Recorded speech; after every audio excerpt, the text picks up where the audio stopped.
네, 여러분 안녕하십니까? 6시 와이드 뉴스 시작합니다. 네, 국민의힘에서 단일화를 둘러싸고 파열음이 터져나오고 있습니다. 김문수 후보는 후보 일정 중단을 선언을 했습니다. 민주당은 조희대 대법원장의 탄핵을 압박하며 이재명 후보 재판 대응에 당력을 모으고 있습니다. 네. 최수영 시사평론가, 김상환 시사평론가 두 분과 함께 자세한 이야기 나눠보겠습니다. 두 분 어서 오십시오. 네, 안녕하세요. 예. 자, 국민의힘의 이 단일화 과정이 굉장히 계속 시간을 거듭하면서 또 충돌 양상을 보이고 있는 상황인데요. 국민의힘 당 안팎으로 단일화 압박이 좀 이어지다 보니까 경북 경주 일정을 진행 중이던 김문수 후보가 선언을 했네요. 당에서 대선 후보를 끌어내리려 한다면서 유세 중단을 선언을 했는데 일단 먼저 관련 내용 좀 듣고 대답 이어가도록 하겠습니다. 함께 보시죠.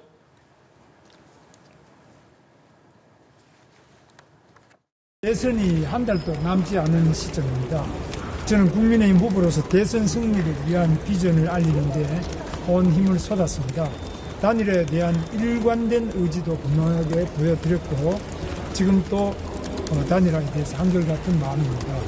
하지만 당이 대선 후보에 대한 지원을 계속 거부하고 있습니다.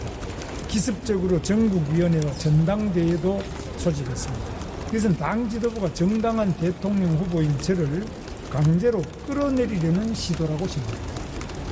두 번씩이나 대통령을 지키지 못한 당에서 이제 당의 대선 후보까지 끌어내리려고 하고 있습니다. 이럴 거면은 경선은 왜 세 차례나 했었는지 모르겠습니다. 그래서 저는 지금부터 이 경선 후보로서 하고 있는 일정을 지금 시점부터 중단을 하겠습니다.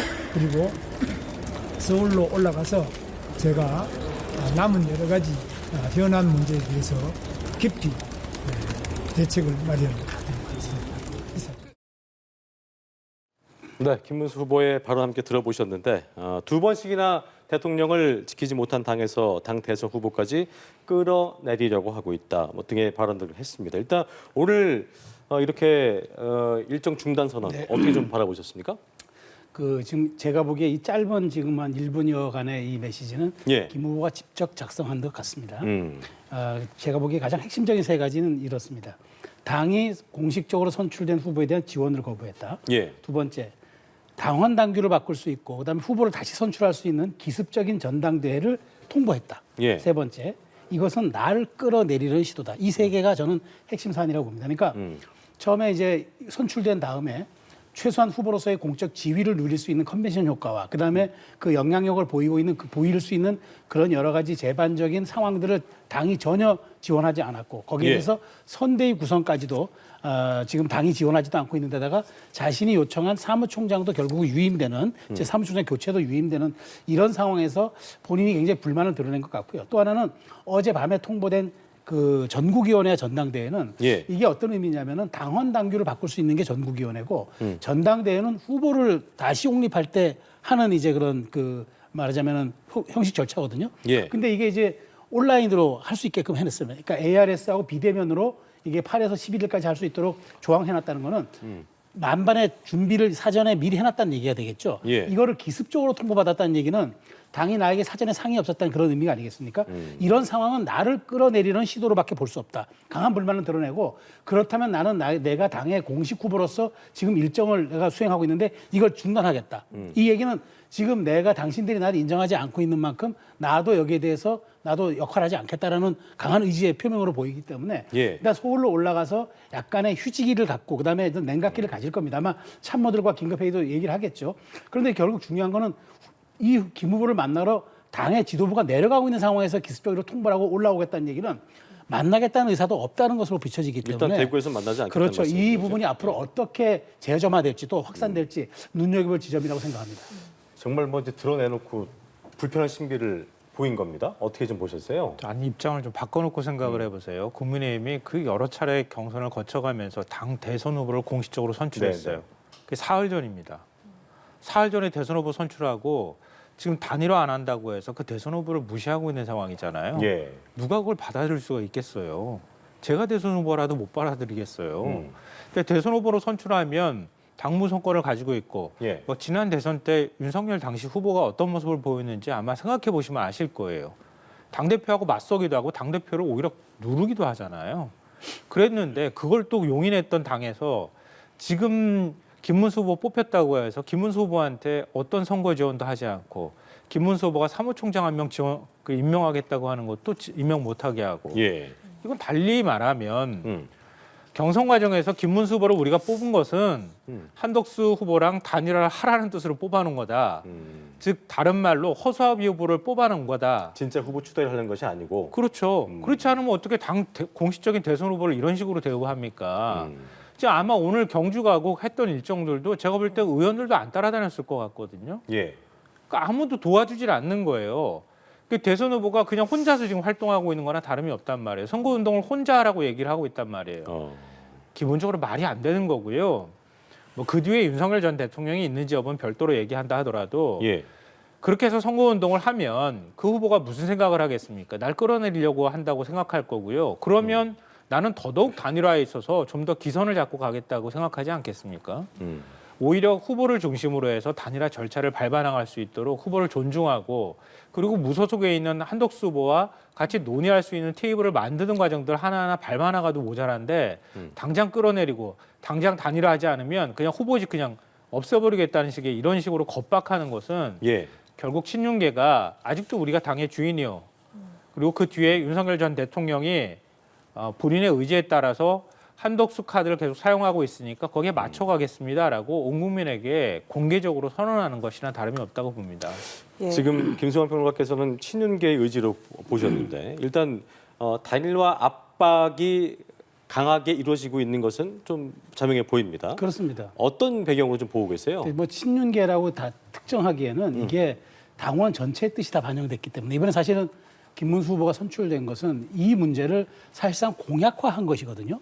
최초 경선 8인 경선 때부터 나는 단일화하겠다. 가장 먼저 예. 하겠다. 그리고 단일화에 가장 적극적이었기 때문에 4강 컷, 그다음에 결승, 그다음에 심지어 후보 선출될 때까지 이 부분이 가장 유효하게 작용했던 거예요. 그렇다면 단일화에 대한 최대 수혜자는 김문수 후보로 봐야 되기 때문에 이 예. 부분을 특정 세력이 기획했고 특정 세력이 밀어붙여서 된 것이다. 이렇게 보기는 어려운 게 제가 말씀드린 대로 당원과 당원 투표와 그다음에 역선택 방지 조항이 들어간 여론조사에서 60%가 넘는 표로 당선됐기 때문에 네. 저는 그런 점에 대해서는 이게 특정한 한 쪽이라고 보기는 어렵고 다만 이런 거죠. 지금 원래 선거라는 것이 그 이슈와 구도와 인물의 3대 요소라고 하지 않습니까? 그렇죠. 그럼 이번에 선거는 이슈가 어떤 걸까요? 어쨌든 윤석열 대통령의 파면으로 인한 조기 대선이다 보니까 일종의 약간 정치적 대선 보궐선거적 느낌이 있고 또 실제로 그런 상황이지 않습니까? 예. 그렇다면 윤석열 대통령을 배출한 당의 입장에서는 국민의 입장에서는 이번 선거 불리할 수밖에 없어요. 기본적으로 기울어진 운동장이에요. 그렇다면 뭘 해야 되냐면 구도를 바꾸는 거죠. 구도를 바꾸는 것이 어떤 것이냐. 지금 이렇게 다자구도에서 치러진다는 것은 국민의힘의 규책 사유로 갈 수가 있기 때문에 한덕수 대행이라는 외부 인사를 끌어들임으로써 그다음에 여기에 대해서 범보수의 진영의 단일화를 김문수 후보가 되든 한덕수 후보가 되든 이런 과정을 통한 퍼포먼스를 통해서 만일 진영 간 대결 이재명 후보 대 진보 이재명 후보 대 보수 누구 후보라도 1대1 구도를 낸다면은 그다음에 인물이 돋보일 수가 있는 거예요. 그렇다면 유일하게 사실상 이 판을 구도를 흔들 수 있는 스윙 카드가 단일화이기 때문에 네. 국민의힘 지지층이나 무당층, 중도층에서 이걸 받아들이는 거죠. 그런데 여기에 대한 최대 수혜자인 김문수 후보가 되자마자 저는 당이 이렇게 압박하는 모습도 좀 약간 볼썽사납다고 생각하지만 네. 그렇다고 본인은 의사는 지금의 본인의 의지는 하나도 변함이 없다고 얘기하면서 실제로 후보 등록까지는 닷새도 채 안 남았는데 그렇죠. 그렇다면 어떤 의지가 있다는 건지 이건 대답이 안 되는 거예요. 그런 측면에서 양쪽에 약간 지금 오늘 기류까지는 치킨 게임 양상입니다. 서로 마주보고 달리는 기차 같은데 저는 어쨌든 오늘 밤 늦어도 내일까지는 정치적 돌파구가 마련돼야 하고 그것이 뭐 양권 그러니까 권영세 권성동의 지도부와 김문수 후보가의 그 회동이든 아니면은 정말 한덕수 김문수 후보 간에 정말 탑다운 방식의 해결이든 예. 어떤 식으로든 활로를 찾아야지 이게 3일만 더 가면요. 실질적으로 내일 더군다나 국민의힘이 이 단일화에 대해서 전당원 투표를 한번 묻기로 했기 때문에 이게 더 진척돼 버리면은 조금 그다음에 회복할 수 없는 사안도 될 수가 있어서 저는 내일까지 상황 관리가 대단히 중요하다고 생각합니다. 예. 솔직하지 못하게 말씀하셔서 이게 사실은 솔직하게 말씀하시기 어려운 처지니까라고 이해가 되는데요. 지금은 그 치킨 게임을 해야 될 당사자는 한덕수 후보예요. 왜 국민의힘 안에서 국민의힘까지 끼리 싸웁니까? 국민의힘 후보를 대선 후보로 만들기 위해서 한덕수 후보랑 지금 싸워야 되잖아요. 근데 왜 한덕수 후보를 갖다 놓고 국민의힘 의원들하고 국민의힘 의원들 당 지도부하고 김문수 후보랑 싸웁니까? 이해할 수가 없는 일들을 벌이고 있는 거잖아요. 왜 이런 일이 벌어집니까? 그리고 예를 들어서 여론조사를 했을 때 한덕수 후보가 김문수 후보의 한 2배 이상 지지율이 높게 나온다거나 압도를 한다고 하면 모르겠는데 사실은 실제로 그렇지도 않아요. 차이 난다고 해봐야 뭐 10% 안쪽에서 5%까지 지금 좁혀져 있는 것도 있단 말이에요. 서로 경쟁력 조사를 한다고 하면. 그럼 우리 당 후보를 대선 후보로 만들려고 하는 게 당연히 어떤 당이나 똑같이 해야 될 행동인데 그게 아니라는 거예요. 이 얘기는 뭐냐면 우리 당 대선 후보 대선 나가지 말아라고 끌어내리는 거랑 다름없는 이런 얘기를 하고 있는 겁니다. 그러니까 당 대선 후보가 저런 식의 태도를 취할 수밖에 없다고 하는 거고요. 예. 홍준표 전 시장이 2차 경선 끝나고 이제 3차 경선을 못 올라갔잖아요. 그리고 이제 미국으로 가겠다라면서 입장 밝힌 게 네. 내가 배신한 게 아니라 당이 나를 배신했다 이렇게 얘기를 했어요.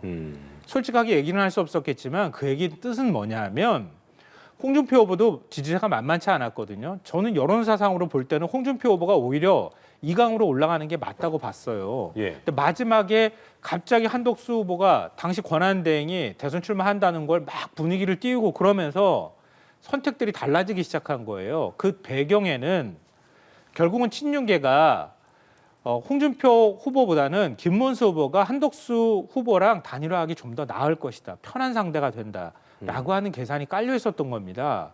그러니까 전적으로 김문수 후보 쪽으로 지지세를 몰아주면서 사실 김문수 후보가 대선 후보가 됐던 거고요.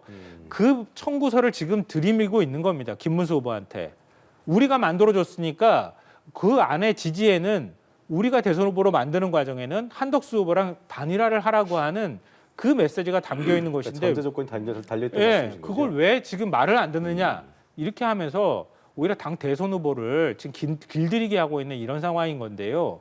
그러니까 본질적으로 계속 얘기가 나오는 것처럼 윤석열 정권 파면된 정권의 2인자하고 장관을 갖다 놓고 지금 단일화해서 거기에서 단일화 시너지를 만들겠다? 누가 국민들이 이걸 납득할 수 있겠어요. 결국은 그 뒤에 윤석열 전 대통령이 있고 나 감옥 가기 싫다. 나 사면 받고 싶다. 기본적인 그런 계산을 깔고 윤석열 대통령의 아바타라고 불릴 수 있는 한덕수 후보를 앞세워서 결국은 이번 대선을 치르겠다고 하는 그런 기본적인 구상이나 전략이 깔려 있지 않고서는 이런 비상식적인 선거운동 행태가 나타나지 않는다는 거예요. 예. 지금 국민의힘 지도부가 한덕수와의 단일화를 염두에 두고 있다고는 하지만 지금 말씀하시는 게 김문수 후보는 경선을 모두 통과한 후보이기 때문에 그 입장에서는 좀 반발할 수밖에 없다라는 말씀이신데 네. 어떻게 생각하세요? 그렇죠. 아니 당의 공식적인 후보잖아요. 그렇다면 공적인 지위를 누리죠. 그리고 저는 이 과정에서 너무 이 단일화를 저도 지적을 했습니다. 몇 차례 지적을 했습니다만 너무 단순하게 보는 것 같다는 생각을 했어요. 왜냐하면 제2당이요. 지금 국회 원내 제2당이고 바로 직전에 집권 여당입니다.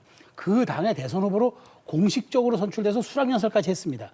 그럼 그 지위가 그렇게 간단하겠습니까? 저는 그게 간단치 않다고 봤어요. 그렇다면 단일화 이 작업은 매우 정교하고 정무적으로도 치밀하게 모든 상황 관리가 이루어진 상황에서 굉장히 정교하게 이루어져야 되는데 되자마자 바로 그 다음 날부터 단일화 언제 하느냐? 오늘 하느냐? 내일 하느냐?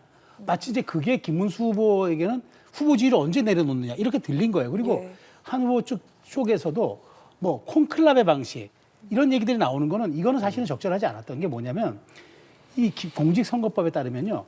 정당의 그 후보 선출은 대단히 민주적인 방식으로 선출돼야 한다는 조항이 있는 거예요. 이게 뭐냐면 합의 추대 방식은 안 된다는 거예요. 그렇다면 최소한의 어떤 절차적. 그래서 김문수 후보도 합리적인 합당한 방법으로 당원과 국민의 뜻을 묻겠다고 했는데 지금 처음서부터 얘기는 물론 이제 단일화 협상에 대한 룰 세팅도 해야 되겠지만 이 얘기보다도 언제 자꾸 김문수 후보가 여기에 대해서 수용하겠느냐는 식으로 비춰지는 것이어서 저는 최소한 먼저 전제 조건이 최소한 그 다음날 선대위 정도는 김문수 후보의 뜻에 따라서 구성하는 걸 받아들여 줬어야 했고 그 다음 스텝으로 자 선대위를 구성했으니 이제부터는 양쪽의 단일화 협상단을 한번 우리가 꾸려봅시다.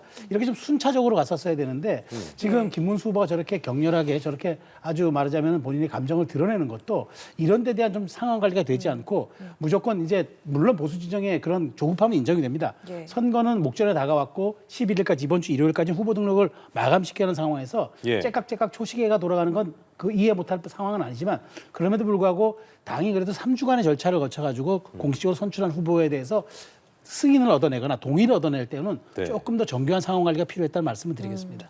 네, 김문수 후보가 최종 후보가 되자마자 이렇게 당 지도부가 좀 다소 급하게 압박을 하는 건 11일 전까지는 단일화를 이뤄내야 기호 2번을 받을 수 있다 이런 계산이 좀 있지 않습니까? 그러니까 그것도 역시 마찬가지예요. 한덕수 후보로 단일화된다는 전제를 갖고 자꾸 계산하는 거예요. 김문수 후보로 단일화가 되면은요. 11일이 넘어도 언제든 해도 상관없어요. 단일화는. 그렇지 않습니까?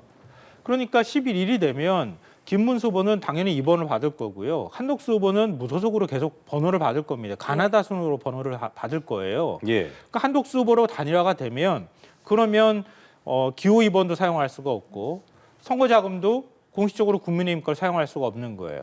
그러니까 지금 11일로 날짜를 딱 박아놓고 난 다음에 그 다음에 우리 당 후보를 자꾸 끌어내려고 하는 시도는 한덕수 후보를 우리 후보로 만들겠습니다라고 자인하는 것이나 다름이 없다는 거예요. 그러니까 상식적으로 맞지 않은 행동들을 지금 한다고 하는 거고요. 예. 어느 당도 다 마찬가지지만 공식적인 절차를 거쳐서 당원들의 손에 의해서 당대표가 선출이 되면요. 그 당대표가 당연히 선대 구성이나 인선에 참여할 수밖에 없는 거예요.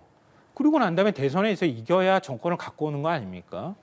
근데 지금 국민의힘은 당대표로 대선 후보로 당선이 되고 난 다음에 예. 그 다음 날부터 아무도 대선 후보를 지원하지 않아요. 인선도 반대해요. 그리고 심지어는 뭐 사진 촬영, 어차피 이제 공공을 만들기 위해서 사진 촬영해야 된다고 하는데 사진 촬영을 스튜디오 가서 하면 그 옆에 와가지고 한덕수 후보가 스튜디오 촬영한다. 이런 얘기가 나와요. 그래서 심지어는 그 한덕수 후보하고 김문수 후보를 국민의힘이 같이 지원해가지고 사진 촬영했다는 의혹까지 제기되고 있는 상황입니다. 이게 뭡니까 이게? 한 당이 이렇게 무책임해도 되는 겁니까? 이렇게 예. 하고 난 다음에 어떻게 국민들한테 우리 당 후보 뽑아주십시오 얘기를 할 수 있겠습니까? 국민들, 지지자들, 시청자 입장에서 볼 때는 아니 시간이 얼마 남지 않은 거 분명한데 뭐가 이렇게 조급하게 이루어지는 이유가 뭘까? 배경이 뭘까? 궁금해하실 것 같아요. 네네. 예. 뭐 좀 설명 좀 해볼까요? 정확히 말씀드리면은 그 김성현 평론가 지금 잠깐 말씀해 주셨는데 결국에는 이제 기호 2번을 달고 선거를 나가야 됩니다. 왜냐하면 한덕수 후보 같은 경우에는 만일 이제 이 상황이 종료가 되지 않은 상황에서 일단 후보로 등록이 됐는데 여기에서 국민의힘 후보로 선출되면 상관이 없는데 이게 후보 등록이 된 상태에서 국민의힘 후보가 졌어요. 김문수 후보가 졌어요. 그러면 기호 2번만 드랍이 되는 거고 기호 몇 번 받을지 모르겠습니다만 성이 한시기 때문에 아마 상당한 후순위를 받게 될 겁니다. 예. 그러면은 이게 어떻게 되냐면 그게 한참 뒤로 간 것도 문제지만 국민의힘 의원들이 선거를 도울 수 없어요. 탈당해야 됩니다. 지금 현행 공직선거법상 무소속 후보를 정당인이 도울 수가 없어요. 그렇다면 탈당을 하거나 그리고 더 중요한 거는 당의 공식 비용, 지난해 대선 비용 추산해 볼까요? 민주당이 한 430억 썼고 국민의힘이 한 390억 썼습니다. 400억 가까이 비용이 들어가요. 예. 올해 당세가 서로 비슷하니까. 그러면 이 400억을 국민의힘에서 한 푼도 지출을 못해요. 그러니까 이게 인력, 그다음에 선대위 구성, 그다음에 선거 운동 하다 보면 지원 연설도 못해요. 비용은 말할 것도 없고. 그러니까 절박할 수밖에 없죠. 11일이 데드라인이 될 수밖에 없는 게 설령 한 후보가 되더라도 이 시너지 효과뿐만 아니라 선거 캠페인 자체에서 국민의힘이 할 수 있는 게 없어요. 만일 한덕수 후보로 간다 그러면은 그럼 김문수 후보 입장에서는 기호 2번만 내려가는 거고 당은 당대로 무주공산이 돼서 사실상 대선 후보를 못 낸 거나 다름이 없게 되는 거죠. 그런 측면이다 보니까 지금 양 지도부 그러니까 권성도 원내대표 지금 권영세 비대위원장은 사활을 거다시피 오늘 권영세 위원장은 내 안 되면 이거 직을 내려놓겠다고 했는데 예. 그 얘기 했었죠. 그게 얼만큼 그 압박용이 되는지 모르겠습니다만은 그게 그냥 스스럼 없이 나올 정도로 지금 상황이 급박하고 절박한 겁니다. 근데 제가 말씀드리잖아요.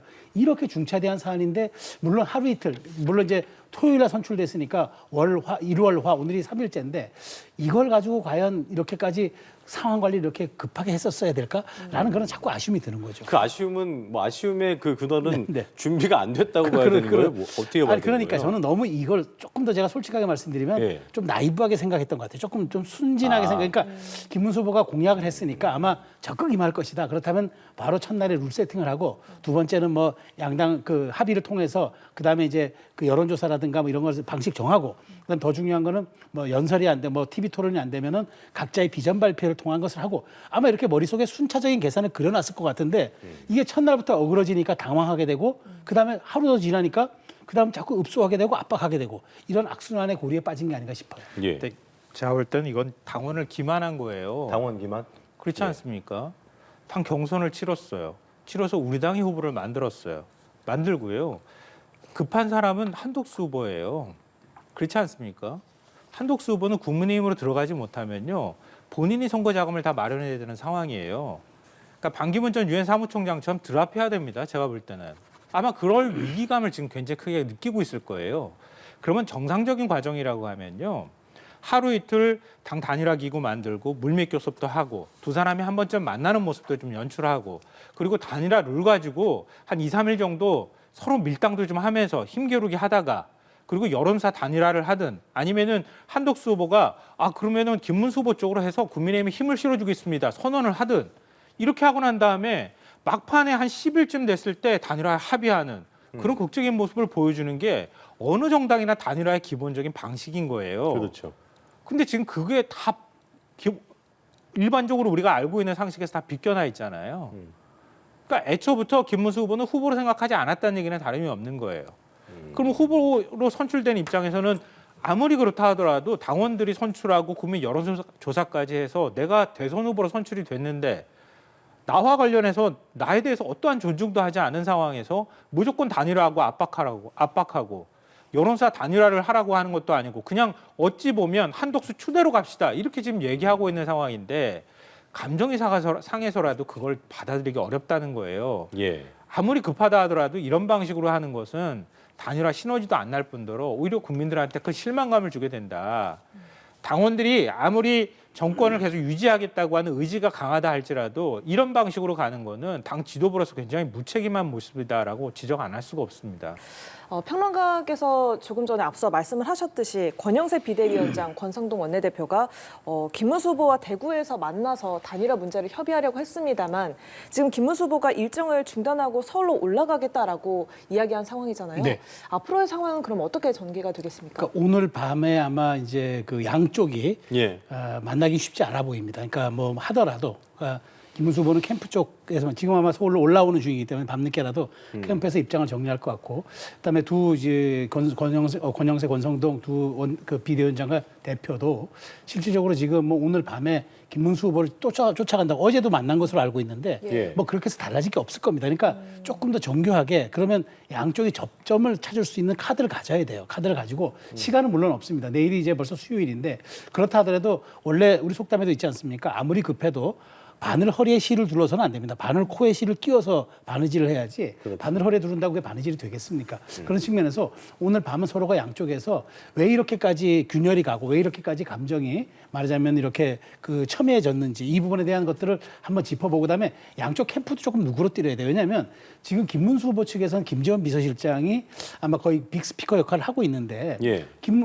지금 얘기를 들어보면 굉장히 자극적인 얘기들을 쏟아내요. 뭐 당비를 한독수 후보를 향해서 당비를 1,000원도 안 낸 분. 뭐 이런 얘기를 하고 그다음에 뭐 마치 우리가 뭐 여기에 대해서 단일화 협상의 여지를 차단하는 듯한 얘기를 하는데 이렇게 가서는 곤란하고요. 물론 뭐 캠프 내에서 굿캅, 배드캅의 역할은 있겠지만 예. 그럼에도 불구하고 자꾸 이렇게 자극하는 언사들은 일단 자제시키고 그다음에 지금 국힘 내에서도 의원총회를 막 강행한다든가 그다음에 마치 안 되면 뭐 의원총회가 당론으로 하기 때문에 당무 우선권에 더 더 우선한다.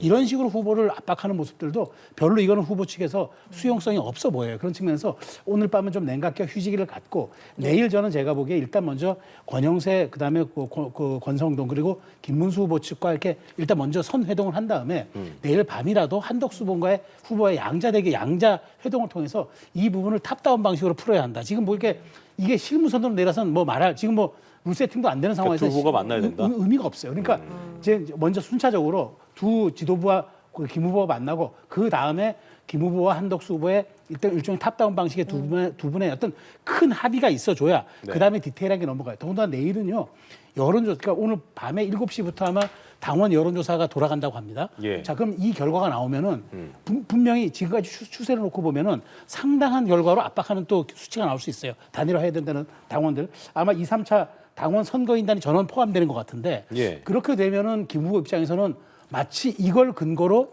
그걸 무슨 뭐 어떤 뭐 문서라도 되느냐 하야 문서라도 되는 것처럼 비춰지기 그러니까 때문에 이 조사 결과가 강제력을 가질 수 있겠냐에 대한 비판도 있더라고요. 그러니까 그건 강제력이 없죠. 네. 그 여론이 그렇다는 거지. 그러니까 이런 결과들을 갖고 김 후보를 드랍시키겠다고 생각하지 말고 일단 제가 얘기한 대로 순차적인 방법을 통한 예. 탑다운 방식의 그 후보 간 해결이 그나마 지금 현재로서는 가장 좀 가능성이 있어 보이지 않나 생각합니다.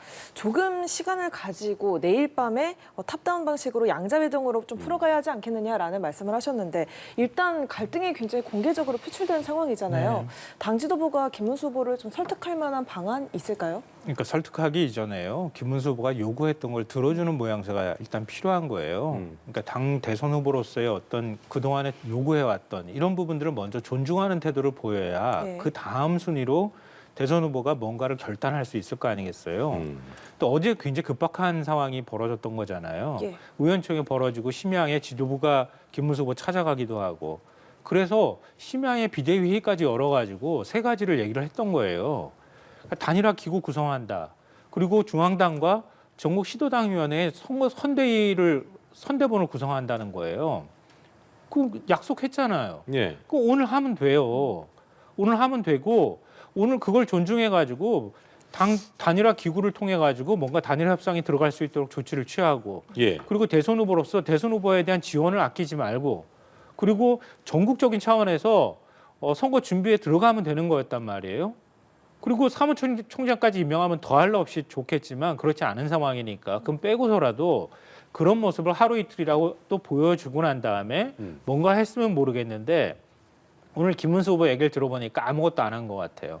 그렇죠. 예. 그러니까 아무것도 안 한 거예요. 예. 그러니까 얘기를 하고 약속하고 그렇게 하겠다고 비대위에서 결정까지 내놓고 난 다음에 아무것도 안 하고 그 대신에 오히려 무슨 카드를 빼들었습니까? 전당대회 카드를 끄집어낸 거예요. 이 얘기는 아예 김문수 후보 우리 인정하지 않겠어라고 얘기하는 거나 다름이 없습니다. 단일화 안 하면 우린 마지막에 후보 교체까지도 할 수 있어라고 하면서 오히려 당 공식 대선 후보를 그냥 압박하는 이런 방식을 사용한 거예요. 그러니까 오히려 더 못 받아들이고 감정적으로 더 틀어지는 겁니다. 예. 그러니까 김문수 후보 쪽에서는 애초부터 전당대회 과정에서도 단일화 얘기를 계속 얘기했잖아요. 본인도. 그리고 여론사에서도 밀린다는 거 아마 알고 있을 겁니다. 그래도 국민의힘 대선 후보니까 최소한의 그 격에 걸맞는 대우를 해주고 난 다음에 단일화 협상을 해달라고 지금 얘기를 하고 있는 거거든요. 좀 속내는 그럴 거라고 보거든요.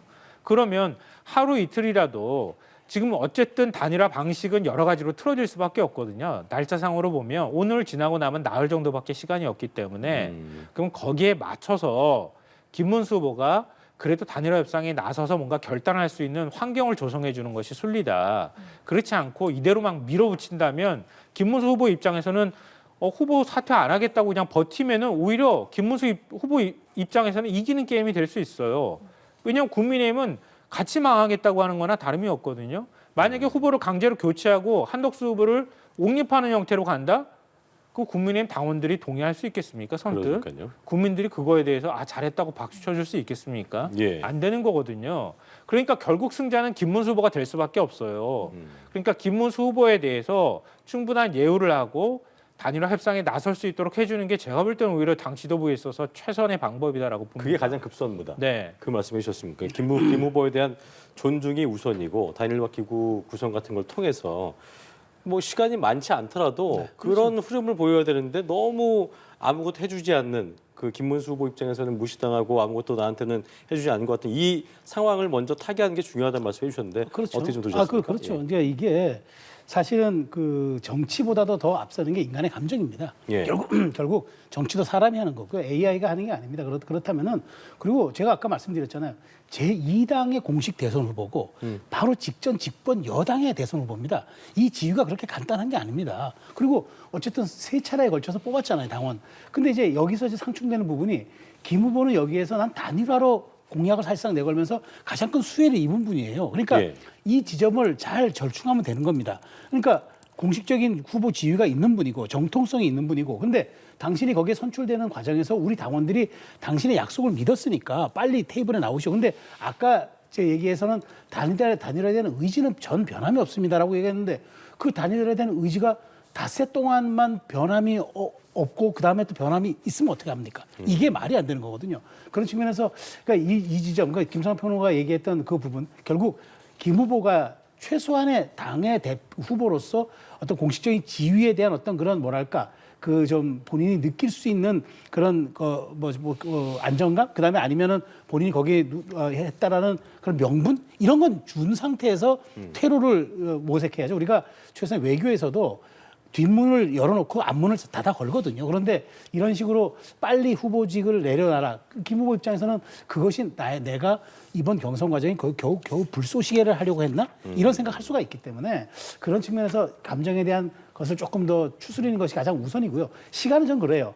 합의만 된다면 일사천리 될 수 있습니다. 합의만 된다면? 왜냐하면 공보물 인쇄도 하루면 되는 거고요. 예. 여론조사도 이틀 할 걸 하루에 조금 샘플링 많이 늘려서 여론조사 기관 많이 좀 선정하면 되거든요. 그러니까 그런 거는 기술적인 문제이기 때문에 제가 그래서 늦어도 내일 밤까지는 합의하는 게 중요하다. 그렇다면은 지금 김 후보가 갖고 있는 그런 서운함, 물론 단일화 약속을 했으니까 지켜라는 건 유효하다 하더라도 그 지키는 과정도 명분이 있어야 되니까 그 점을 당 지도부가 조금 더 세심하게 관리해야 되겠다는 생각이 듭니다. 그러니까 이 지금 두 분의 이야기를 들어보면 김문수 후보 지지자 입장에서는 아니 그러면 지금 뭐 둘이 단일화 하면은 한덕수 후보로 정해진 거야? 이렇게 의문을 가질 수도 있어요. 어떻게 좀 봐야겠습니까? 그러니까 김문수 후보를 진짜 진심으로 지지하시는 분들의 입장에서는 납득할 수 없는 일들을 지금 벌이고 그렇죠. 있는 거잖아요. 그러니까 이런 방식으로 예를 들어서 한덕수 후보가 당 대선 후보가 됐다고 하면 치죠. 그러면 그 지지자들이 한덕수 후보한테 표를 던질 수 있겠습니까? 아예 투표장으로 안 가거나 이런 현상이 나타날 수 있어요. 예. 그러니까 대선은 거의 총력전이거든요. 근데 한국 대선은 특히 더 그렇잖아요. 그러면 자기 지지층을 일단 기본적으로 집토끼를 잡고 확실하게 결집시키는 게 되지 않으면 예. 그러면 아무리 중도 확장을 해도 소용이 없는 거예요. 근데 지금 국민의힘은 스스로 분열의 길로 가고 있잖아요. 그러니까 이건 아마 김문수 후보를 지지하는 당원들도 납득하기 어려울 것이다. 좀 그렇게 보고요. 그러니까 지금 국민의힘의 가장 큰 문제는요. 당 지도부가 김문수 후보를 못 믿는 거예요. 그리고 김문수 후보를 자기들이 만들었다고 생각하는 거예요. 친윤계에서. 그러니까 김문수 후보는 애초에 팩감으로 사용하려고 했던 후보니까 더 이상 다른 얘기 하지 마라. 그냥 한덕수 후보하고 단일화할 수 있도록 했으면 좋겠고 결국 끝에는 결국 한덕수 후보가 우리 당의 후보가 될 거야. 이렇게 아예 예정돼 있는 경로로 가고 있단 말이에요. 근데 그러니까 김문수 후보 입장에서는 나는 그럼 뭐 하는 사람이야? 이렇게 얘기할 수밖에 없잖아요. 그러니까 김문수 후보가 요구하는 것은 단일화 협상을 내가 주도하게 해달라는 뜻이에요. 네. 그러니까 내가 단일화 추진 기구도 마찬가지지만 결국 당의 그러니까 지도부가 임명하는 사람도 있고 김문수 후보 쪽에서 임명하는 사람들도 있을 거 아닙니까? 그러면 그 단일화 추진 기구에서 최소한 단일화 방식을 논의하고 김문수 후보의 입장을 존중해서 단일화 방식에 대한 협상이 이루어지도록 해달라라는 얘기인 거예요. 예. 근데 당 지도부는 김문수 후보 당신 못 믿겠으니까 우리가 하겠다, 우리 뜻대로 하겠다 이렇게 얘기를 하는 거란 말이에요. 이것 자체가 상식적으로 이해가 안 되는 행동이라고 보는 거죠. 예, 이런 가운데 한덕수 후보도 단일화에 대한 입장을 밝혔는데요. 단일화 실패는 국민에 대한 큰 배신이다. 어떤 방식의 단일화에도 다 찬성을 하겠다고 했는데 예. 관련 발언 직접 듣고 와서 대담 이어가겠습니다. 한 번도 단일화가 실패할 거다라는 그러한 그 생각을 해본 적이 없습니다. 국민들에 대한 큰 배신이고 배반이 될 거라고 생각하기 때문입니다. 무엇이 우리 국가와 국민을 위하는 길인가를 위해서 잘 해주실 거라고 믿고요. 저는 모든 문을 열었습니다. 저는 어떤 방식의 단일화에도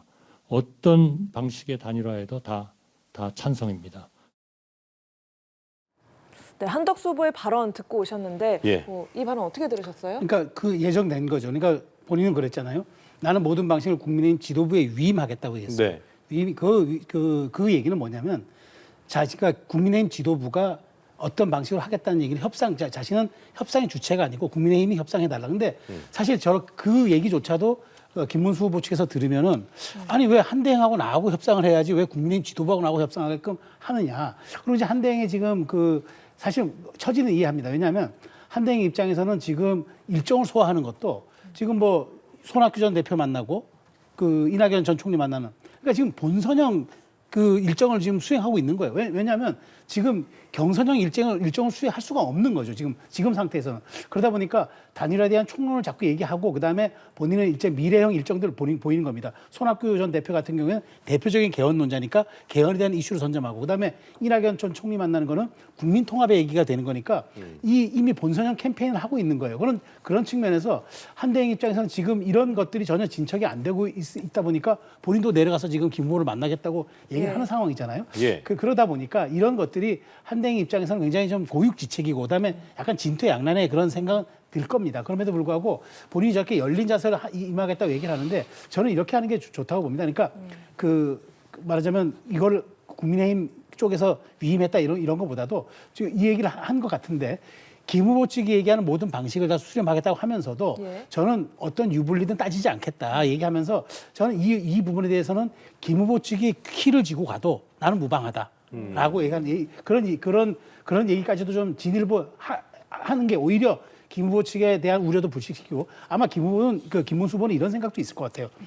이게 시간이 조금 뒤로 가면은 지금 그렇지 않아도 한덕수 대행과 여러 가지 지지율에서는 큰 폭 차이가 아니기 때문에 예. 본인이 조금 컨벤션 효과를 누리면은 조금 더 나은 위치에서 단일화에 대한 어떤 여론조사를 할 수 있지 않을까라고 생각할 수는 있는데 여기에 대한 판단도 김 후보가 잘 해야 될 것이 당원과 국민들이 지지를 보내준 것은 단일화에 대한 그런 수용성 때문에 보내준 거기 때문에 예. 여기에 대해서 자꾸 미적지근하게 대하면은 김 후보의 지지율도 더 빠질 수가 있거든요. 그래서 저는 오히려 좀 더 빨리 하는 게 김 후보 측에 유리할 수가 있다는 일정이든 거죠. 뭐든 정확성을 좀 기해야 되는 말씀이신 거죠. 그렇죠, 그렇습니다. 구체성을. 예. 예, 이 한덕수 후보의 발언을 좀 들어보면 그렇다면 만약에 국민의힘에서 단일화를 이룬 이후에 김문수 후보를 세우겠다고 해도 받아들이겠다 이런 의미로 봐도 되는 겁니까? 그 얘기는 없잖아요. 설마 그런 일이 벌어지겠어? 본인은 아마 안심하고 있는 것 같아요. 근데 지금 어떤 방식의 단일화에도 다 찬성하겠다 이런 그러니까요. 얘기를 그 해석이 이제 그거 어떻게 해야 결국은 되는 나로 건가? 단일화가 될 거니까. 그렇게 좀 예. 그 자신하는 겁니까? 전제를 깔고 얘기하는 거죠. 그런 거에 개인적인 의견이 아니 그러니까 당연히 그러니까 저런 식의 태도를 보이지. 한번 생각을 해보세요. 난 무소속 후보예요. 무소속 후보가 우리나라에서 그래도 가장 뿌리가 깊은 정당에 예. 대선 후보가 선출이 이미 돼 있어요. 근데 무소속 후보가 뭘 믿고 저렇게 얘기할 수 있습니까? 그렇지 않습니까? 믿는 게 있어야 저렇게 얘기하죠. 자기한테 유리하게 어떤 방식으로든 단일화가 되길 바라고 그걸 가지고 서로 간에 다투기도 하고 힘겨루기를 해야 되는 상대가 뭘 해도 상관없습니다. 국민의힘 마음대로 하십시오. 예. 그러면 저 단일화 할 수 있습니다. 이렇게 하는 얘기는 뭘 해도 나로 단일화가 될 거니까라는 생각이 없고서야 어떻게 저렇게 얘기를 할 수 있습니까?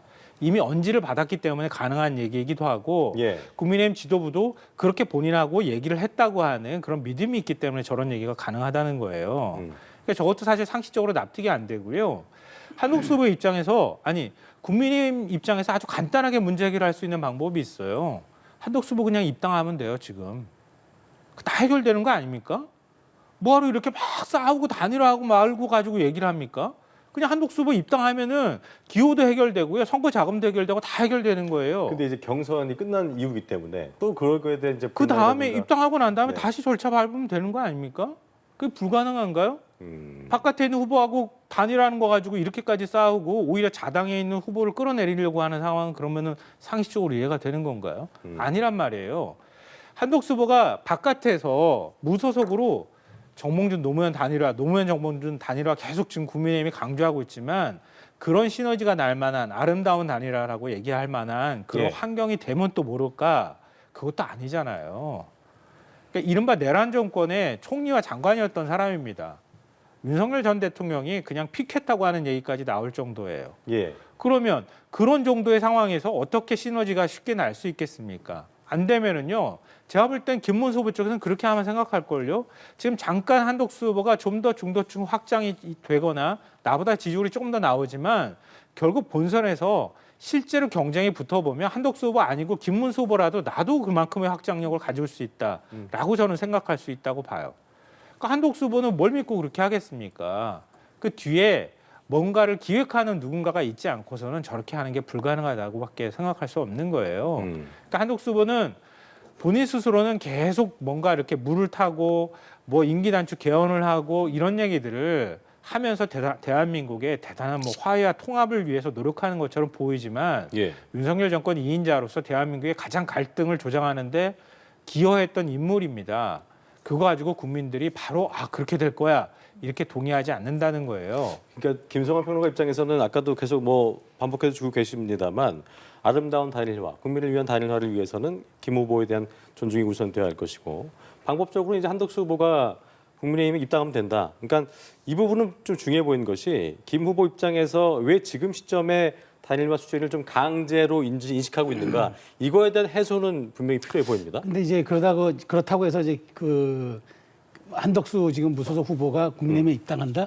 물론 지금 그렇게 되면은 나중에 불확실성을 좀 해소할 수 있어요. 예. 시간이 흐르더라도 기호 2번을 어떻게든 유지할 수가 있는 방법은 될 테니까. 예. 그런데 그렇다면 이제 바로 왜 3주 전에 입당하지 않았느냐라는 또 그 비판이 처음서부터 왜 경선에 참여하지 않았느냐. 진작부터. 왜 그러면 최종적으로 파이널 컷이 다 이루어진 상황에서 입당하느냐. 경선 피하기용 입당이 아니냐. 뭐 이렇게 또 비판이 올 수 있기 때문에 네. 어찌되었건 지금 굉장한 그 말하자면 사면 초과인 건 분명합니다. 그런데 여기서 자꾸 저희가 반복되는 것 중에 하나가 여기에 대한 키는 김문수 후보가 쥐고 있어요.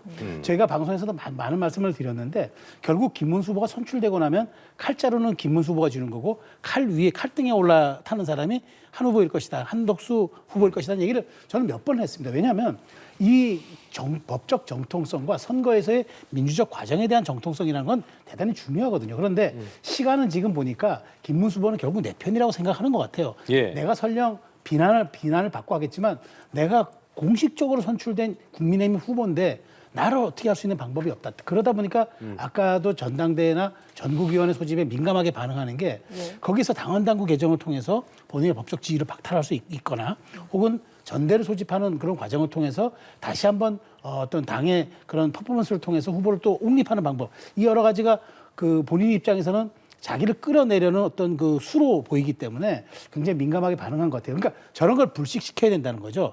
그러니까 어제 밤에 이제 기습적으로 이제 그렇게 이제 통보가 온 것은 최소한 저는 김 후보 쪽에 상의 안 한 것 같아요. 보니까 그렇게 보면은 저는 지금 어찌되었건 이 문제를 풀 수 있는 고르디우스의 매듭을 풀 수 있는 사람은 역시 김문수 후보입니다. 그러니까 그리고 아까 말씀하신 것처럼 탑다운으로 해야 된다. 그렇죠. 여기를 이거를 김 지도부가 굉장히 좀 예민하게 받아들여야 될 것 같아요. 현실적인 방안으로 지금 최수영 평론가께서 얘기하신 그 방안이 가장 유력하다 보십니까? 어떻게 보세요? 그럴 수밖에 없는 거예요. 네. 시간도 많지 않고요. 결국은 당 대선 후보가 본인이 결단을 해야지 모든 문제가 풀리는 거잖아요. 그러니까 대선 후보 내려오라고 얘기하지 않는 한 대선 후보로서 본인이 가지고 있는 권한을 행사하거나 그만큼 또 존중받고 본인 스스로가 그런 절차를 밟아야 될 책임이 있는 거잖아요. 그러니까 단일화가 정말 중요하다고 지금 이 시점에서 판단한다면 예. 그러면 대선 후보가 거기에 대한 방식이라든가 이런 것들을 판단할 수 있게 해주고 그리고 최종적으로 본인 스스로가 결단 내릴 수 있도록 하는 환경을 만들어주는 게 필요하다는 겁니다. 앞서 저희가 계속 누차 얘기하잖아요. 그런데 국민의힘이 막 지금 지도부하고 뭐 친윤계 의원들을 중심으로 해서 굉장히 조급하잖아요. 그리고 조급하니까 막 지금 대선 후보를 밀어붙이거나 대선 후보 당신은 당신대로 마음대로 해. 우리는 이미 한독수로 가기로 했어. 이런 식의 뉘앙스를 풍기니까 아무것도 해결이 안 되잖아요. 오히려 최악으로 가게 될 거란 말이에요. 이렇게 해서 예를 들어서 지금 말씀하셨던 것처럼 전당대회를 통해 가지고 후보를 강제로 끌어내리는 일이 벌어지면 예. 이번 대선 그냥 보나마나 아닙니까? 예. 그러니까 그렇게 해가지고 어떻게 대선 후보를 만들 수 있습니까? 예, 어쨌든 아까 알겠습니다. 말씀하신 그 김 후보에 대한 존중이 우선돼야 된다. 그 의견에 대해서 이제 김 후보도 당도 어떤 방식으로 좀 풀어나갈지 저기 지켜봐야 될 부분인 것 같습니다. 예, 알겠습니다. 이번에는 이제 민주당 상황도 좀 이야기해 보겠습니다. 민주당에서는 이재명 후보의 파기환송심 일정과 관련해서 공세를 이어가고 있는데요. 이 선거운동 기간 중에 모든 재판을 대선 뒤로 미루라라고 다시 촉구를 하고 있고 또 조희대 대법원장에 대한 탄핵 추진을 시사하는 발언들도 나왔습니다. 이 상황 어떻게 보고 계세요? 일단 지금 당장 탄핵을 실행에 옮기지는 않는 것 같고요. 예. 대비는 해야 되겠다. 그러니까 이 정도의 분위기가 아닐까 싶어요. 그러니까 최악의 상황을 대비하기 위해서라도 그걸 그냥 그런 상황을 방치하거나 이렇게 해서는 안 되는 거니까요. 그러니까 탄핵 카드는 들고 있겠다 이런 겁니다. 어쨌든 대법원까지 가는 기간 동안에 서울 고법에서 판단을 받아야 되는 거잖아요. 형량에 대한 판단을 받아야 될 거고 또 그 결정이 선고가 나고 난 다음에 재상고가 또 있을 거고요. 예. 재상고 결정이 나는 시간까지 감안하면 사실 대선 전까지 형이 확정되는 건 불가능합니다. 근데 민주당이 굉장히 예민하게 반응하고 또 상당수 국민들도 예민하게 반응할 수밖에 없는 것은 그러니까 납득하기 어려운 절차라고 하는 게 있는 거잖아요. 예를 들면 이런 거예요. 그러니까 12.3 내란이 발생하고 난 다음에 국민들이 가가지고 장갑차 맞고 총뿌리를 국민들이 오히려 그 앞에서 몸으로 막았어요. 그때 사법부 뭐 했습니까? 아무 입장 내지 않았어요. 사법부가 무력화되는 상황이에요. 계엄이 선포되면은요, 입법부인 국회의 권능을 훼손하면 안 되지만 사법부의 권한은 아예 없어지는 거예요. 군사법원이 다 대응하는 겁니다.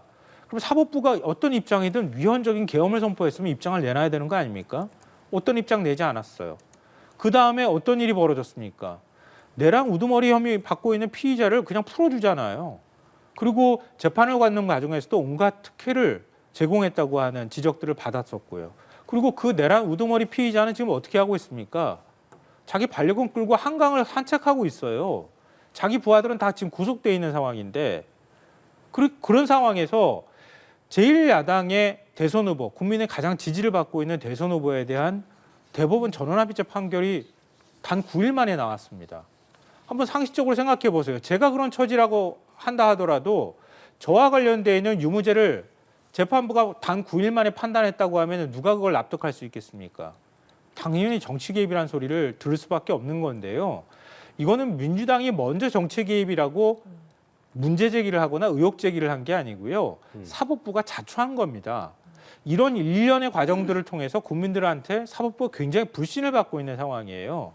그런데 예를 들어서 지금 대선 선거운동 기간에 이미 들어가잖아요. 5월 12일이면 15일 날 공판 일정 잡아놓고 그 다음에 두 번째 공판에서 거기에서 이미 유무죄 형량까지 판단해가지고 선고를 내린다?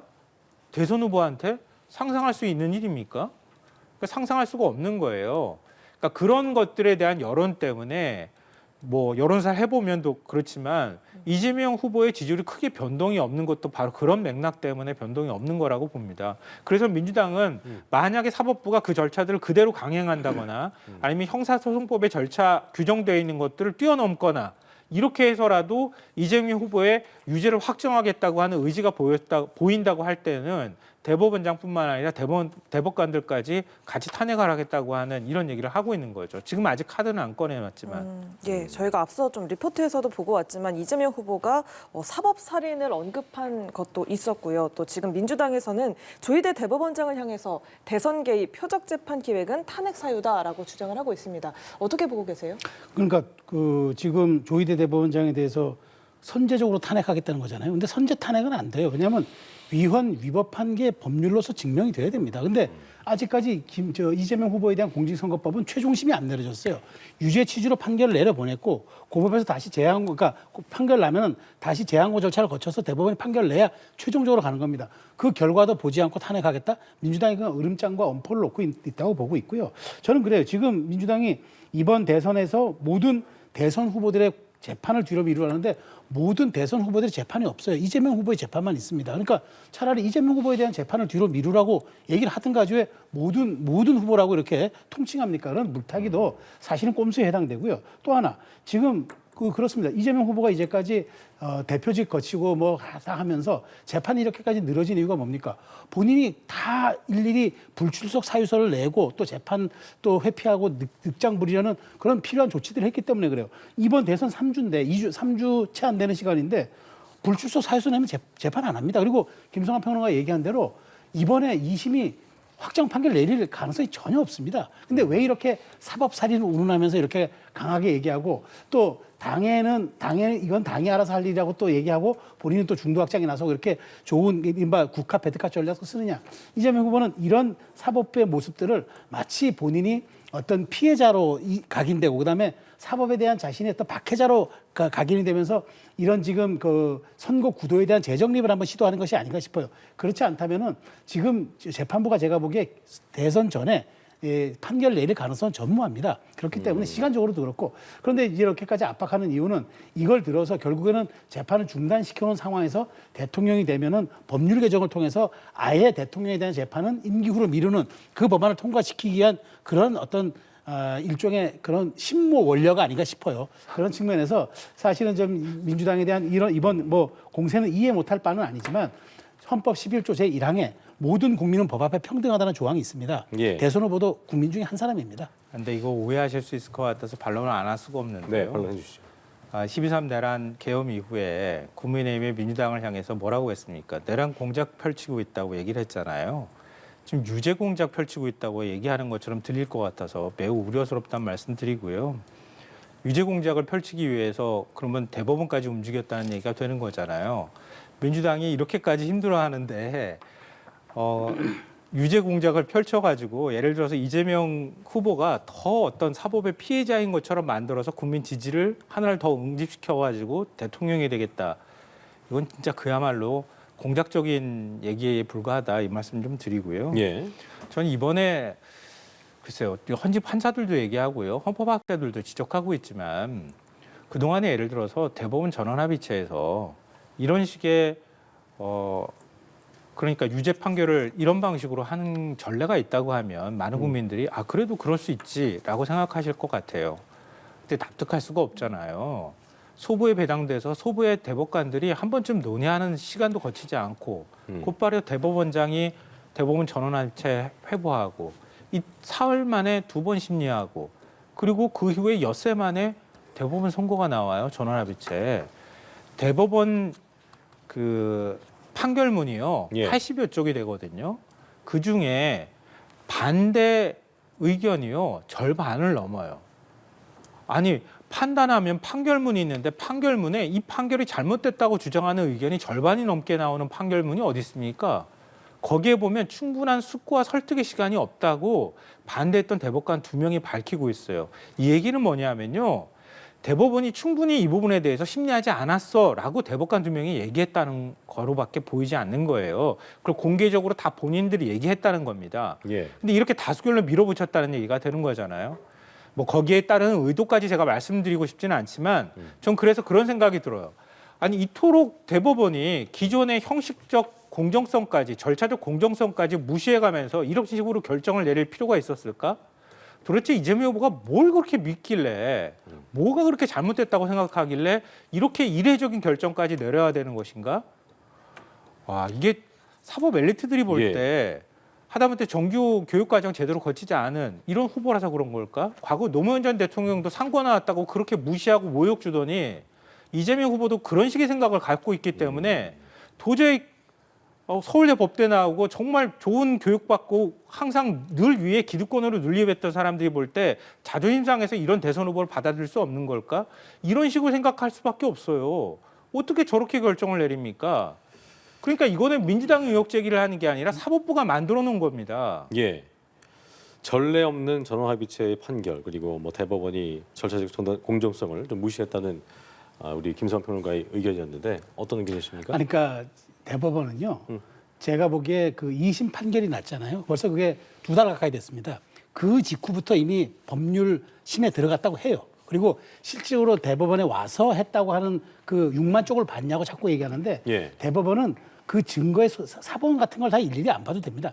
이건 법률적으로 온당했느냐. 왜냐하면 1심은 유죄, 징역형, 2심은 무죄. 이게 정말 얼음과 불을 간 거잖아요. 그러면 여기에 법리 적용이 잘 되느냐만 따져보면 될 일이고 그것을 2심 직후부터 봤기 때문에 저는 여기에 대해서 지금 김성환 평론가 혹시라도 지금 하는 말씀이 사법 엘리트들이 이재명 후보가 좀 말하자면 변방에서 커온 정치인이라고 좀 무시하거나 의도적으로 폄훼하고자 하는 측에서 판결했다. 저는 굉장히 이건 과도한 그 해석이라고 보고요. 오히려 그것이 저는 사법부에 대한 불신을 더 조장할 수도 있다고 생각하고 그것이 오히려 사회를 편가를 수도 있다고 보기 때문에 설령 이번 사법 판결에 대해서 그런 정도의 문제는 제기할 수 있으나 마치 어떤 기득권 엘리트가 그 집단적인 기득권을 보호하기 위해서 이재명 후보에게 유죄를 내렸다 이런 식으로 보는 것은 매우 이분법적인 위험한 발상이라고 저는 생각을 들어서 드리는 말씀이고요. 어쨌든 제가 보기에 이게 지금 이재명 후보에게 영향 끼치냐? 별로 끼치지 않을 겁니다. 왜냐하면 지금 중도에서는 일정한 영향을 끼치겠지만 실질적으로 양 진영은 더 공고하게 결집될 것이고 예. 그다음에 이재명 후보의 사법 리스크는 국민들의 정말 머릿속에 하도 들었던 이야기라서 별로 새롭지 않아서 아마 이게 상수로서의 역할, 변수로서의 역할로 친다 그러면 오히려 저는 그냥 일종의 상수화돼 있기 때문에 변수가 크게 되지 않을 거라 보는데 다만 이재명 후보가 당선됐을 경우에 내 직위를 과연 재판에서 어떻게 유지할 것인가 이것은 헌법 84조 논란으로 남아 있어서 일부 중도가 혹시라도 이재명 후보가 법원들이 계속 재판을 강행한다 그러면은 유죄 판결 받으면 혹시 조기 대선 또 하는 거 아니냐 이런 불안정성에 대한 우려는 있을 수 있다고 보기 때문에 예. 거기에 대해서는 유권자 판단을 받으면 된다고 봐요. 대법원 판단에 대해서 일반 유권자한테 다 판단할 수 있습니다. 이제는 정치적인 판단이 남아 있는 상황이고 이재명 후보의 옳고 그름에 대해서도 유권자들이 충분히 해석할 수 있습니다. 그렇기 그렇겠죠. 때문에 예. 사법부에 대해서 너무 과도한 공격은 민주당도 좀 자제해야 된다고 봅니다. 예, 알겠습니다. 자. 짧게만 한마디 하시죠. 예. 말씀하신 논지 때문에 제가 오히려 의심하는 거예요. 결론도 내릴 수 없는 걸 대법원이 이렇게 이례적인 신속한 절차를 통해 가지고 뭔가 의견이나 결론을 내려고 시도했다고 하는 것. 그렇기 때문에 오히려 정치 개입 논란이 일어나고 있다 이 말씀 드리고요. 충분히 검토했다 이렇게 말씀을 하시는데요. 소부로 배당이 되는 거란 말이에요. 전원합의체로 간다는 건 모든 대법관이 다 검토해야 된다는 뜻이거든요. 소부에서 검토를 하면 또 모를 거예요. 그런 논리가. 그러면 나머지 대법관들도 다 검토를 했다는 뜻입니까? 상고 기각을 한다고 하면 그 절차와 관련해서 2심의 판단이 적절했는지 아닌지를 판단하면 되는 거란 말이에요. 절차적 문제에 있어서. 근데 유무죄에 대해서 들어가가지고 판단을 했단 말이에요.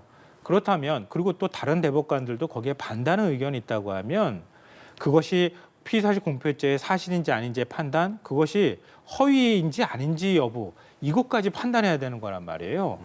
그러면 그 부분에 대해서 충분한 숙고와 설득의 시간이든 대법관들이 충분히 논의할 시간이 필요했음에도 불구하고 9일 만에 결론이 나왔다는 거예요. 이거는 헌법학자나 일선 판사들도 이거는 이해할 수 없어 라고 말한다는 거예요. 그러니까 대선 후에 결론을 내려도 아무런 문제가 없었던 상황인 거를 대선 선거운동이 다 온 상황에서 이런 식으로 대법원이 판단하는 거는 그렇기 때문에 오해를 살 수밖에 없다는 말씀을 드리는 겁니다. 예, 자 이번에는 대선 관련 여론조사 결과 함께 살펴보도록 하겠습니다. 네. 한국갤럽이 지난 3일에서 4일 전국 만 18세 이상 성인 1,006명을 대상으로 조사한 결과인데요. 예. 대선 후보 가상 3자 대결 결과를 보면요. 이재명 후보가 49%, 김문수 후보가 33%, 이준석 후보가 9%로 나왔습니다. 자세한 내용은 중앙선거 여론조사 심의위원회 홈페이지를 참조하시면 되겠고요. 자, 이번 여론조사 결과 좀 어떻게 보셨어요? 저는 간단히 설명드리겠습니다. 저희 얘기는 뭐냐면 다자구도로 치러지면 여권이 필패고 그나마 이준석 후보까지 포함하는 일종의 빅텐트를 친다 그러면은 수치적으로도 근접하고 실질적으로 완벽한 1대1 구도가 되면은 진영 싸움의 논리가 적용되고 그다음에 그 보수층에서 강조하는 국민 통합과 그다음에 미래 비전에 대한 것들 그다음에 이재명 후보의 불안정성에 대한 것들 이런 것들이 쟁점화가 될 수 있기 때문에 완벽한 빅텐트만 해볼만 하지만 이준석 후보가 완주하는 다자구도 입장에서는 국민의힘 후보가 한덕수 후보로 단일화되든 예. 김문수 후보로 단일화되든 쉽지 않은 싸움이 될 수 있겠다. 예. 이 지표는 보수의 빅텐트는 완결성을 가진 빅텐트, 즉 이준석을 포함한 빅텐트가 유효타가 될 것이고 그렇지 않는다면 다자구도로 이준석 후보가 완주한다면 최종에 얼마의 표를 얻든지 굉장히 여권에게 부담되고 아마 승리 카드는 되게 어려울 수 있다라는 그런 지표로 저는 해석이 됩니다. 그 완전한 빅텐트는 가능하다고 보세요?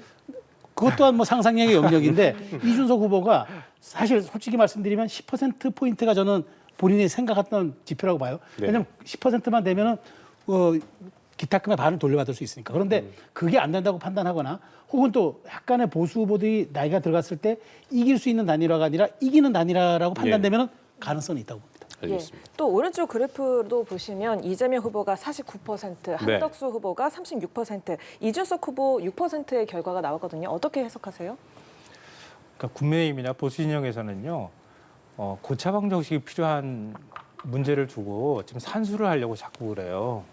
더하면은 이길 수 있죠, 항상. 그렇지 않습니까? 대한민국 국민이 뭐 갑자기 어디서 나타나는 것도 아니고요. 여론조사라는 건 기본적으로 100을 전제로 하는 거잖아요. 무응답층, 무당층 빼고 나면은요, 보통은 한 80에서 계산하는 거예요. 예. 그럼 80에서 계산하는데 이재명 후보가 거의 50 가까이 나오는 거예요. 이건 국민들이 이재명 후보에 대한 호불호를 떠나서 국민의힘이나 보수 진영인 이번에는 정권을 주면 안 된다고 하는 게 확고하게 있다는 뜻이에요. 그러니까 결국 계엄에 대한 심판론이 제일 크게 작동하고 있다는 뜻이고요. 그리고 앞서도 제가 김문수 후보 그 단일화 문제 가지고도 얘기할 때도 말씀드렸던 거지만 이건 오히려 김문수 후보한테 그 내가 단일 후보도 되는 거 아니야? 돼도 되는 거 아니야? 라고 생각할 수 있는 거예요. 삼자구도 했더니 한독수 후보나 김문수 후보나 지금 3%포인트 차밖에 안 나잖아요. 근데 왜 김문수 후보를 이렇게 끌어내리려고 합니까? 한독수 후보가 꼭 추대가 되어야 될 이유가 없는 거잖아요. 근데 지금 국민의힘은 지금 집권 여당이었다고 하는 정당이 저런 식으로 움직이는 건 납득할 수 없다고 하는 거고요. 예. 그리고 국민의힘이 계속 보수 진영에서 일종의 희망의 일을 돌리는데요. 이준석 후보 같이 숫자를 합치면 이재명 후보랑 한번 49대 51 게임을 해볼 수 있을 만하다. 이렇게 생각하는데요.